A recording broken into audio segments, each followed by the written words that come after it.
May 2, 1945, Southern Austria. A thin line of dawn barely touched the slopes when the Canadian stepped down from his Bren carrier and felt the cold of the rail siding bite through his boots. Diesel hung in the air like old breath. A freight engine idled on the tracks, coughing, shuddering, as if unsure it wanted to keep living. The boxcars behind it were sealed with wire twisted in haste, streaked with rust and mud and fingerprints in both directions. He heard no voices at first. Only the slow grind of metal cooling. A dog barking somewhere in the hills. And then, a knocking. Soft, rhythmic, human. Captain Daniel Mercer braced for the scream he expected. Instead, the first word he heard was a whisper. Bit. A plea, not a cry. He froze. In the dim morning light, the whole train seemed to exhale, a tremor that traveled the length of the cars. It carried fear, hunger, and something stranger, hope, thin as smoke. He walked toward the nearest door. His gloves brushed the cold steel. The knock stopped.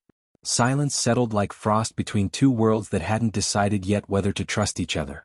What he found when the door slid open would alter the next 6 hours, and save 300 lives from vanishing into the last pockets of a dying war. They expected a shout. They received a gesture. They expected the rifle. They received the question. What happened here? They expected war. They found restraint. And that contradiction, that quiet, steady restraint, would become the hinge on which those 300 souls turned back toward life. They screamed at the knock, and wept over a cup of tea. The engine hissed behind him like a living thing, dripping condensation onto gravel that glimmered with fine dust and the scent of burned timber. Somewhere down valley, artillery thumped, distant, unfocused. The war was ending in every direction and yet still had claws. Mercer raised his lantern. Faces stared out from the darkness of the boxcar. Hollow-eyed, wrapped in scraps, layered in days-old sweat and cold. They were Jews from Hungary and Slovakia. Men, women, children, forced aboard by retreating SS guards who had fled when the Canadian reconnaissance patrol crested the ridge. One of the older men tried to stand, then fell back against the wall. Mercer swallowed. This wasn't liberation. It was interruption, the brief halt of a moving tragedy. And now the tragedy was his to resolve. A single Canadian officer and a handful of scouts beside a refugee train with no crew, no guards, and no clear destination except, perhaps, oblivion. A problem that required, in the words of his sergeant, a crazy idea from a calm man. He turned to his men. "We're not leaving them here," he said quietly. Sergeant Fowler blinked. "Sir, we can't move 300 people. Highways blocked. Bridges are." Mercer cut him off with a look that brooked neither argument nor bravado. It was simply conviction shaped like command. "We'll move the train. If this moment already changed how you see the war, subscribe, the next will surprise you even more." Mercer's path to this siding had been built on small, unromantic choices.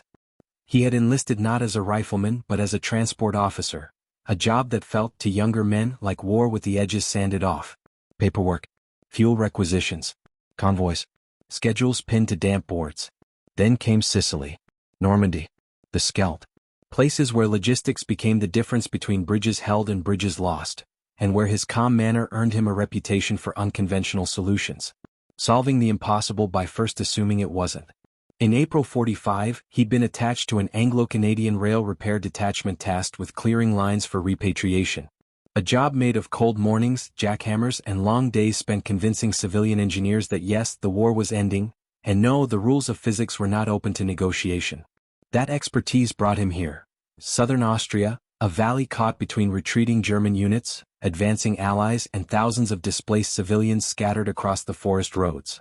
No one had written a manual for how to handle a refugee train abandoned by its guards. Yet Mercer knew one thing: a train meant mobility. Mobility meant options. And options meant survival. The next hour was a blur of noise, boots crunching gravel, water cans sloshing, lanterns swaying as they moved from car to car. The survivors were frightened to climb down. Many were too weak to stand. Mercer instructed his men to distribute rations sparingly. Don't make them sick. Small bites, slow. The youngest of the group, Corporal Baines, approached carrying a stack of enamel mugs liberated from an outpost kitchen. "Sir," he said softly, "they're asking, are you really Canadians?" Mercer nodded. "Tell them yes. And tell them no one is going back in those cars unless they choose to." He climbed into the nearest boxcar. The wood smelled of damp straw and exhaustion. A woman with a gray scarf pressed against the wall, holding a child whose eyes were far too old. When Mercer knelt, she flinched. "It's all right," he murmured. He pulled off a glove. His hand shook slightly from the cold. He offered it, bare, warm, human. For a moment no one moved. Then the woman reached forward and touched his fingertips, as if testing whether he was truly real. A shiver ran through the car, quiet but unmistakable. Fear had cracked. He handed her a cup. Steam curled upward between them like a fragile bridge. Her lips quivered. She managed a word he had never heard spoken with such reverence. "Tea." He nodded. She cried. Diary fragment, survivor unknown, later found sewn into the lining of a coat. "I thought a soldier's kindness would feel like a miracle. It felt smaller, like decency long forgotten." A memo aboard every Allied rail unit, stamped War Office, 1944. Civilians in flight are to be given safe passage when security permits. Humanity is the duty of victory. Those 12 words shaped everything Mercer was about to attempt. Civilization under pressure. Security. Diplomacy. Morality. Security. They had to move the train through territory still contested by German stragglers and bandits. Diplomacy. They needed permission, or at least non-interference, from local commanders. Morality. They had to protect the 300 souls who looked to them with silent, terrified hope. The policy existed. The paperwork existed. But at dawn on this mountainside, all that truly mattered was one man's willingness to interpret, when security permits, as now. Daily life in the siding became a race against time. The sun rose, melting the rimed frost on the couplers.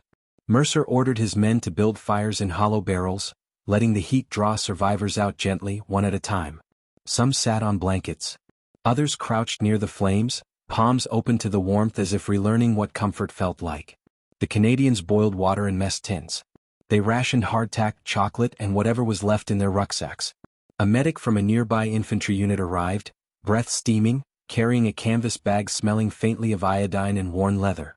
Within 20 minutes he was treating frostbite, rehydrating the unconscious, and arguing with survivors to take smaller sips. "Slowly, please. Carefully." Even the sounds changed. At first, coughs, whispers, the scrape of boots. Then murmurs. Then, impossibly, laughter. One small girl giggled when Baines let her touch his helmet, lifting it with both hands as if it were an artifact from another planet. By midday the fear had not vanished. An elderly violinist named Ferenc leaned against a rail buffer, fingers twitching as if holding an instrument. He had been concertmaster in Budapest before the deportations. Now he clutched a broken bow he had hidden through 3 camps and 2 transports. "I dreamed of silence," he whispered to Mercer. "I never thought silence would arrive with an engine attached." Sarah, a young mother of 2, refused to drink until her children had finished both their cups. When Mercer insisted she take a sip, she turned her face away, an instinct welded by months of deprivation. Later she approached him shyly and said, "Lieutenant?" "Captain," Mercer corrected gently. "Captain," she whispered, "you speak softly." I did not know soldiers could speak softly. Diary note, found among her possessions years later. Softness is not weakness. Softness is permission to breathe. A teenager named Aaron, once a printer's apprentice, hovered near the fire barrel watching the Canadians' rifles with wary fascination.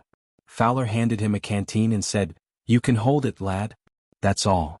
Aaron accepted it like a sacred object. Later he murmured, "I thought all uniforms meant fear. But you look at us as if we are not invisible." Mercer replied only, "No one here is invisible." Vignette 4. A schoolteacher named Lise told Mercer she had memorized the names of every child on the train.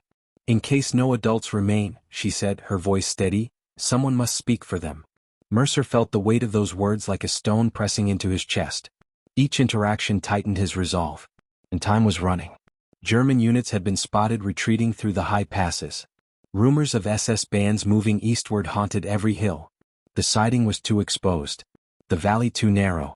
Staying meant risking recapture. Moving meant risking everything else. As noon faded, a perilous plan took shape.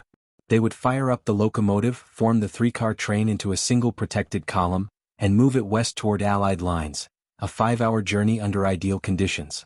These were not ideal conditions. Mercer walked the length of the engine with the Austrian fireman they had found hiding in a tool shed. The man's face was lined like old leather. His hands shook when he reached for the throttle. "I can drive," he whispered. "But the brakes, they need bleeding." "How long?" Mercer asked. 30 minutes. Maybe. Then he added, "If we are lucky." Mercer nodded. We'll make our own luck. He turned to Fowler. Set defensive positions on both sides of the track. Rotate watches. Prepare for movement. The sergeant frowned. Sir, this is a refugee column, not a combat train. It's both, Mercer said quietly. Until we reach the lines. Word spread among the survivors. We're moving. Some reacted with relief. Others trembled, unable to imagine motion without terror. Mercer reassured them gently, we go towards safety, not away from it. An older man whispered to him, my wife died 2 days before the guards fled. Please, let her daughter ride near the front. She is so tired. Mercer nodded. I'll make sure of it. He stepped back, taking in the entire scene. Fires burning low, steam hissing, children clutching blankets handed down from Canadian shoulders. This was no longer a train. It was a fragile, stubborn argument for life. And it was his to deliver. If you're seeing this war in a new light, subscribe. The next scene will challenge you even more. At 1540 hours, the engine groaned, shuddered, and finally rolled forward. Survivors clustered in the cars, doors now unshackled, guarded only by the presence of men who had no desire to guard, only to protect. The train crept along the valley floor. The rails sang a low, vibrating note like a tuning fork remembering its old purpose. Smoke rose in thin blue ribbons, dissolving into the alpine air. The Canadians walked alongside for the first mile, rifles slung but ready. The rhythm of boots on ballast became its own heartbeat. Then came the holiday, unplanned but unmistakable. It was May 2nd, not a formal holiday, not a marked day on any calendar. But for these survivors, it became a symbolic turning. The first day in a year when no one struck them, shouted at them, or counted them as cargo. Ferenc, the violinist without a violin, hummed a piece by Bartok under his breath. Others recognized it. Voices rose. Thin, wavering but insistent. A hymn of survival carried on the clatter of wheels. No speeches. No ceremony.